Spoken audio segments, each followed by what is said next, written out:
আসসালামু আলাইকুম এভরিওয়ান। শৌখিন ব্যালকনি বাগানে আপনাদেরকে স্বাগতম।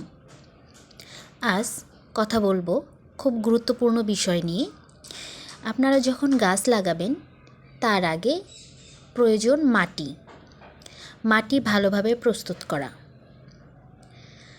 মাটি ভালোভাবে প্রস্তুত যদি না করা হয় তাহলে আপনারা যে গাছই লাগান না কেন গাছ হবে না, গাছ মারা যাবে। তাই সর্বপ্রথম লক্ষ্য দিতে হবে মাটিতে। মাটি যদি ভালোভাবে প্রস্তুত করা হয় তাহলে আপনারা যে গাছই লাগান না কেন অবশ্যই ভালো ফল আশা করতে পারবেন। চলুন তাহলে কিভাবে মাটি প্রস্তুত করে নেবেন। আপনারা যদি সবজির খোসা দিয়ে মাটি তৈরি করে নিতে চান তাহলে প্রথমে আপনাদেরকে সবজির খোসা নিতে হবে। এখানে আমি কলার খোসা নিয়েছি, বেগুন নিয়েছি, আলুর খোসা, পেঁয়াজের খোসা, আরও যে সবজিগুলো আছে যে কোনো খোসা আপনারা নিতে পারেন। আমার কাছে আপাতত এই দুইটা আছে তাই আমি এই দুইটাই নিলাম। এই সবজিগুলোকে এক জায়গায় করে ছোট ছোট টুকরো করে কেটে নিতে হবে যেন মাটির সাথে ভালোভাবে মিশে যেতে পারে। যত ছোট টুকরা করবেন তত ভালো, তত মাটির সাথে মিশে যাওয়া সহজ হবে। চেষ্টা করবেন যত ছোট করে কেটে নেওয়া যায়।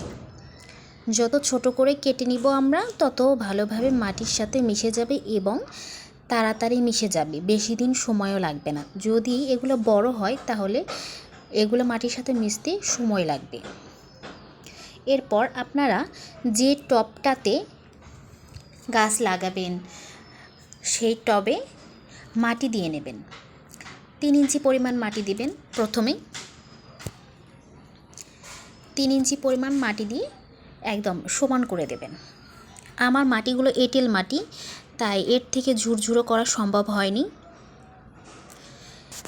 এরপর টুকরো করে রাখা খোসাগুলো এর ওপরে ছড়িয়ে দেবেন। আপনারা যে পরিমাণ খোসা নেবেন সেই পরিমাণে দেবেন, কম থাকলে কম দেবেন, বেশি থাকলে বেশি দেবেন। আপনারা চাইলে 3-4 লেয়ারও করতে পারেন। আমার কাছে সবজির খোসার পরিমাণ আজকে অনেক কম, তাই আমি এক স্তরে দিয়ে দিয়েছি। তবে 3-4 স্তর দিলে মাটিতে পুষ্টিগুণ বেশি হয়। এরপর খোসাগুলো যখন ছড়িয়ে দেওয়া হবে এরপর আপনারা মাটি দিয়ে দেবেন। মাটি দেবেন টবের ওপরে 2 থেকে 3 ইঞ্চি ফাঁকা রেখে পুরো টব ভর্তি করে মাটি দিয়ে দেবেন। এভাবে রাখতে হবে 7 থেকে 10 দিন। এঁটেল মাটি এগুলো দেখেন, আমার মাটিগুলো একদমই ঝুরঝুরা করা সম্ভব হয়নি। এই এঁটেল মাটিতে গাছ সহজে হইতে চায় না। আপনারা এই মাটির ভিতরে অবশ্যই গোবর সার, কাঠকয়লা এগুলো যদি থাকে তাহলে মিক্সড করে দেবেন। এতে গাছ খুব ভালো হবে বৃদ্ধি, গাছের ফুল ফল তাড়াতাড়ি আসবে। আপনারা মাটিটা যদি ভালোভাবে প্রস্তুত করে নিতে পারেন তাহলে অবশ্যই ভালো ফল পাবেন। আমার কাছে আপাতত এই আছে, আমি এই জন্য এটা দিয়েই মাটিটা প্রস্তুত করার চেষ্টা করতেছি। পরে আমি এটার ভিতরে এক্সট্রাভাবে গোবর সার, কাঠকয়লা এগুলো দিয়ে দিব।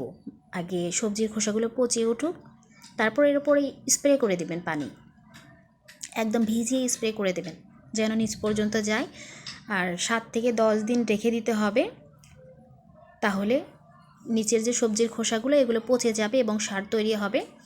7 থেকে 10 দিন পর আপনারা গাছ লাগাতে পারবেন এই টবে। এভাবেই রেখে দেবেন 7 থেকে 10 দিন। আল্লাহ হাফেজ।